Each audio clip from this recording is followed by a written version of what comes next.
If there's a country that knows what war on drugs really means, perhaps it's Colombia. They've been at it for over 3 decades, which is why for National Police Chief Ronald de la Rosa, it's here, on the other side of the world, where the Philippines can learn lessons for its own campaign. We want to study how their war on drugs was won here in Colombia. So, pag-aralan natin kung ano yung pwede nating matutunan at pwede nating may apply na mga best practices na ginawa nila dito at ma-apply natin doon sa atin, sa Pilipinas. De la Rosa was invited to visit the capital city of Bogota for a counter-terrorism and counter-narcotics exchange organized by the U.S. State Department. He's met with his counterpart, Colombian National Police Chief Jorge Hernando Nieto, to discuss similar problems that the two nations are facing: illegal drugs and insurgencies. Napakaganda yung Colombian model na sinasabi natin dahil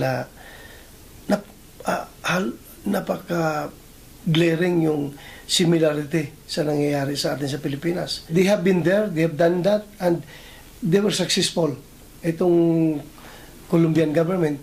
So, whatever they did during their time, we hope we can get something, we can learn from them, and makopya rin natin doon sa Pilipinas yung applicable lang dahil nga pareho rin tayo ng sitwasyon sa kanila.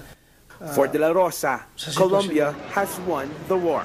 After all, its government has managed to dismantle powerful drug cartels like the infamous and violent Medellin and Cali drug cartels in the 80s and 90s. But policy experts are saying otherwise. Colombia's war on drugs has failed. It remains as the world's largest producer of cocaine. The latest report from the United Nations says cocaine production in Colombia continues to soar. Drug consumption rates, too, are rising. Colombian President Juan Manuel Santos has earlier stated that a more human solution to the problem is needed. Now, the country is leading to overhaul global narcotics policies, wherein the focus isn't just on enforcement and prohibition. Health, education, and decriminalizing drug users are also priorities. For De La Rosa, however, the Philippines isn't there just yet. Kailangan, yun nga, ibabalance natin doon sa supply side, which is purely law enforcement, and dito naman sa demand side, which is humanitarian approach. Ibabalance-balance natin yan.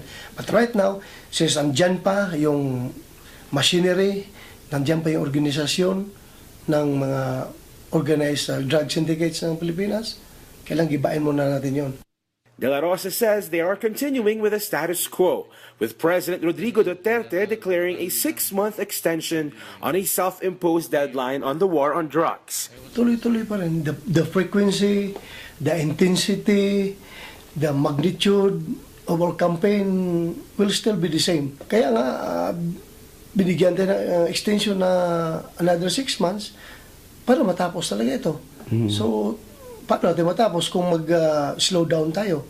It doesn't mean na pwede tayo mag-relax dahil meron tayong another 6 months na time frame to accomplish the mission. No, we have to continue.